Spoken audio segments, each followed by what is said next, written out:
Welcome to ETH Daily, a daily briefing on the latest in Ethereum.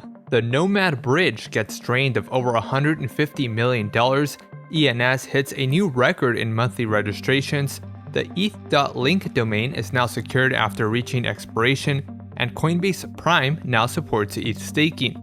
All this and more from ETH Daily starts right now.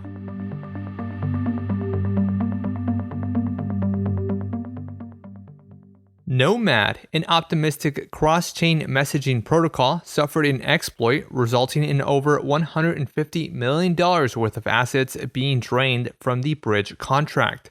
The exploit was tied to a flaw within the replica smart contract code, which allowed users to surpass any amount of arbitrary data.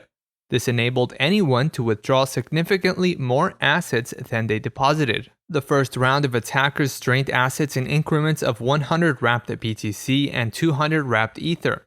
Once the attack mechanism was known, hundreds of users copied the original hacker's transaction call data, replaced the receiving address, and executed the transaction. This created a frenzy of transactions draining funds from the bridge. According to data from DeFi Llama, Nomad's total value locked dropped from $190 million to less than $5,000 as the bridge was drained. Some users who drained the bridge wore white hats, aiming to secure the funds before they were drained by the attackers. Nomad has since stated they are working with law enforcement on the situation and plan to publish an address for white hats to return the funds. eth.link, a tool that allows .eth ENS domain holders to access their domain over HTTPS, failed to have its DNS domain renewed.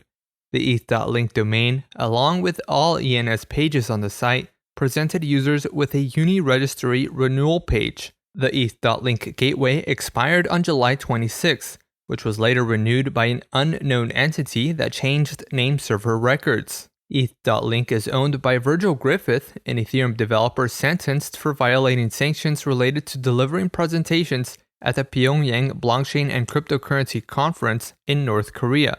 ENS core developer Nick Johnson stated he's previously reached out to Griffith's family about transferring the domain to TNL. Johnson later revealed that EasyDNS CEO Mark Jeftovic was able to secure the domain, and it is now held somewhere safe where it can be renewed on time. eth.link is back online and fully operational. eth.limo is also an alternative tool with the same features. ENS domain holders can simply add .link or .limo to their ENS domain in a web browser to access their record information over DNS.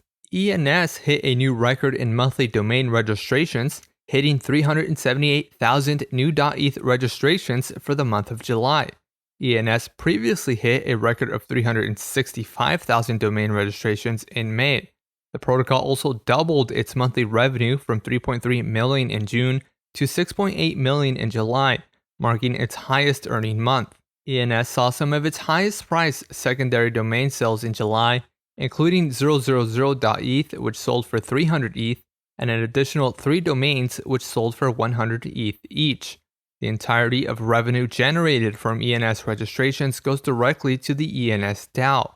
The domain name service also does not charge a royalty on secondary sales. More than 500,000 wallets now hold an ENS domain. Decentralized Oracle provider Empiric Network announced a developer partnership with StarkWare. As part of the partnership, Empiric Network will further build out StarkNet native Oracle infrastructure that gives protocols access to real-world data. Empiric Network was already the first protocol to launch an Oracle on StarkNet. Empiric currently supports over 20 price feeds on the Layer 2 network, which are being used by StarkNet native protocols such as zk-Lend. Last month, Empiric raised a $7 million seed round led by Variant Fund. And lastly, Coinbase Prime, an integrated brokerage platform for institutions, now offers Ethereum staking. US domestic institutional clients can create a wallet and stake ETH from their Coinbase Prime account. Coinbase will hold the withdrawal keys in their cold storage custody vaults. Coinbase also supports staking for Solana, Polkadot, Cosmos, Tezos, and Celo. This has been a roundup of today's top news stories from ETH Daily. You can support this podcast by subscribing and leaving us a review on Apple Podcasts. Also subscribe to our newsletter at ethdaily.substack.com. Thanks for listening. We'll see you tomorrow.